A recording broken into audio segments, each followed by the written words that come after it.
मेरे चैनल को लाइक व सब्सक्राइब करना। अन्न धन का भंडारी से ही मांगना चाहिए। इस संबंध में एक साक्षी प्रमाण के रूप में इस तरह है। एक बार अकबर बादशाह सैर करता हुआ बहुत दूर निकल गया।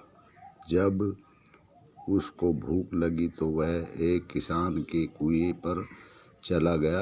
किसान ने उसको पहचाना तो नहीं, परंतु फिर भी उसके घोड़े को एक तरफ बांध दिया और बादशाह को ठंडा पानी पिलाया और कुछ खाने को दिया। बादशाह उस किसान पर बहुत प्रसन्न हुआ। कुछ देर आराम करने के पश्चात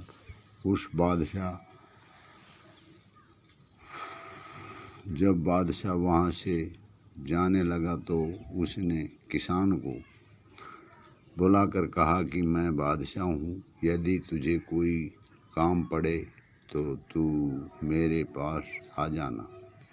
किसान ने मन में कहा कि मुझे बादशाह तक क्या काम पड़ सकता है, जमींदार का लगान तो मैं दे ही देता हूँ। कुछ समय पश्चात किसान को अचानक बादशाह तक कोई काम पड़ गया हो। वह पूछता पूछता बादशाह के दरबार में पहुँच गया। उसने बादशाह को संदेह भेजा कि बादशाह ने किसान को महल में बुला लिया। बादशाह उस समय नमाज पढ़ रहा था।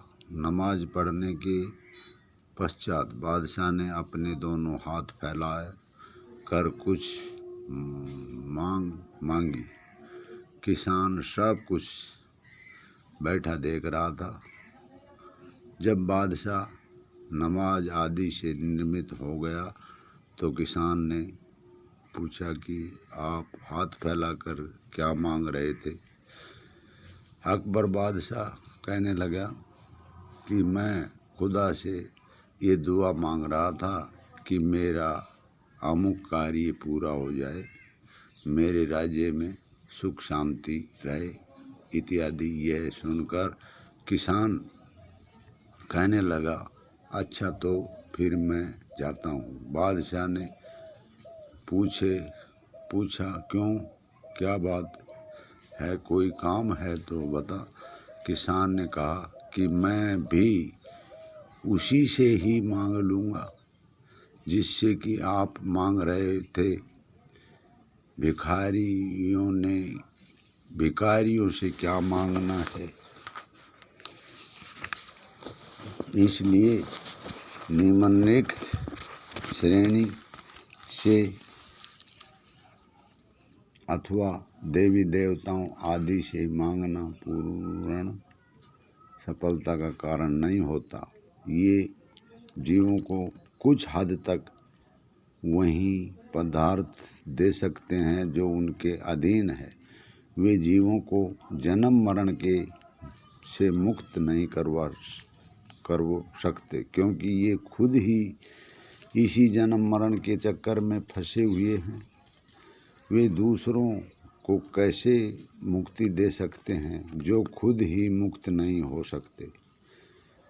कुरान शरीफ में स्पष्ट फरमाया गया है, मदद के लिए सिर्फ अपने खुदा को पुकारो।